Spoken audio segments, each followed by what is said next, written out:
Hello, and welcome to Naturally Timeless Photography. My name is Rich, and in this video, I'm going to show you how to use our fifth tool in our toolbar, and that is the crop tool. So let's go over here to the tools and click on the crop tool or click R on your keyboard, and that'll use the shortcut.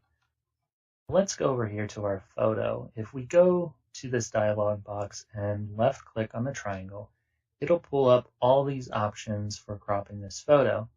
The traditional crop value is 4.3. That's what most cameras are set to, but I've heard some of them aren't, so it just depends on yours. But that 4.3 gives us the 4.6 and the 2.3 photo sizes. So that's the wallet and the traditional photo that most families have printed out at their local drugstore or photo lab. So we're going to show you that one first. So let's click that. And as you see, it covers the whole photo. So this is how I took this photo. I always leave room within the photo so I can crop it.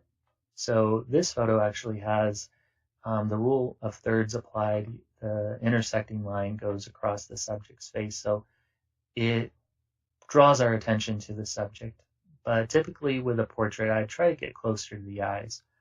And this wouldn't be the photo that I'd print anyways. I would always crop it a little bit to readjust it to my preference. That's why I leave room in the photo. I never go close in. I've seen people do this in their photos. They take a picture like that and it leaves no room to crop. If they wanted to, they would have to crop by taking off the lower half of the subject. Otherwise, they'd be, taking off the top, and that wouldn't work. So let's go back here to the 4x6, and we're going to make a wallet size photo. So that's actually a 2x3. And I've noticed some people do this. They'll also take off part of the subject's feet. That just looks bad, especially if they're wearing shorts or jeans. So I always, if I'm going to crop like that, I would go up higher and go above the knee. And that gives a more pleasing look. Anything below the knee where you're cropping off just a section of the legs or the feet, it just looks unprofessional and tacky. So here's a good section. I would also bring this down so it would go across the subject's eye, and then just left click this and apply it.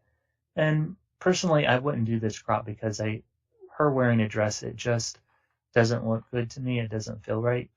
So I would typically for this photo leave it full length or go into the wallet size, which would be a tighter crop. And here's another example of what I've seen people do. They chop off one hand, and that just doesn't look professional. When we're making a crop, we want to, with this, go just above the elbow. And then I bring this down to about there, maybe move over a little. And that looks all right to me. And a left click on the check mark here and full screen to this right here. Bring it down a little so we can see it a little better. See if I get it.